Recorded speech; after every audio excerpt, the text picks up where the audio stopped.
wasn't always like I am now. I was 16 years ago, I was like an utter mess, and when I got diagnosed, I was in total shock for quite a while.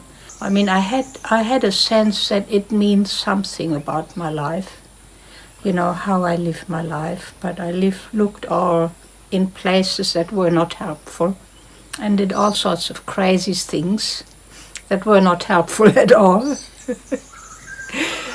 In the beginning, I first, tried everything I knew and studied about nutrition and cleansing and healing the body. And so I did a lot of juicing, and with all the carrots and beetroot and apples, all the sweet stuff in there, highly concentrated, because you could never eat that amount of carrots and beetroot in one go. I was big time feeding the cancer cells with sugar, which they love and feed on. I was going on raw food for a long time. I was doing all sorts of cleansing ways, from cleaning out the colon and doing all sorts of stuff, fasting. I did some fasting in between, and meditation, and everything I ever came across in the New World, I just about tried, in the New Age world. Another thing, I did these imageries, those imaging, you think something in your head and something that goes after your cancer cells and eats them, and you imagine that in your mind, and I don't know what I did not try. And then that didn't seem all to work. Another crazy thing I did was I went to Brazil, to a healer in Brazil, who was said to, heal lots of people, and I thought, I go there. So I went twice, actually. Didn't do anything. Actually, if I think of it now, I get a bit the creeps, because it felt really all a bit strange. And it was a big waste of money.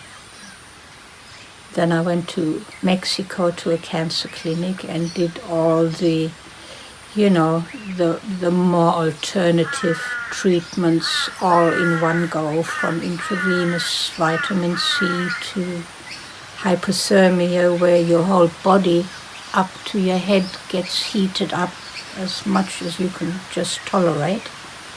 And then you're in this box for as long as you can tolerate. And I had also so much counseling and therapies, and nothing worked, because they were all very clever to, at the end of the session, make me really feel good and come out there feeling great. And then the next day I was back down in the dumps.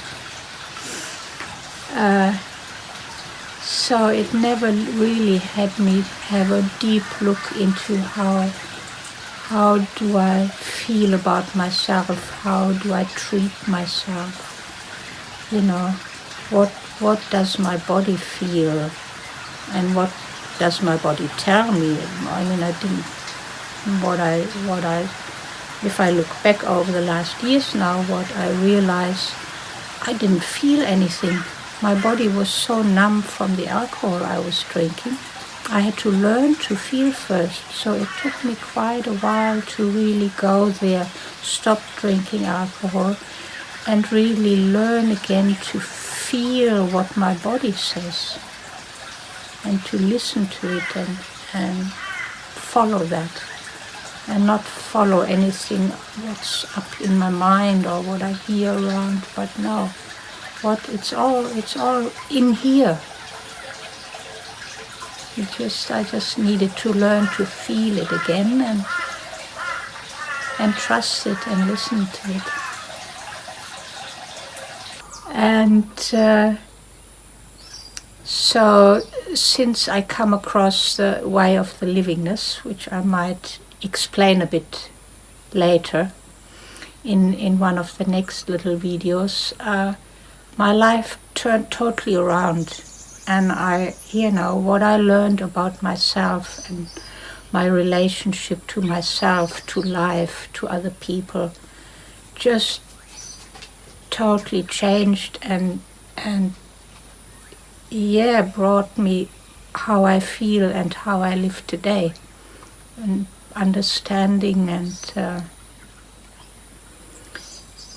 a way to live that really supports me to not struggle anymore, to not be miserable and be a victim. Why me and poor me? No, that's what's happening, and I'm dealing with it and take responsibility and doesn't let it pull me down as any pain or any sickness always did. It always dragged me down and made me depressed or whatever. And now it's like, okay,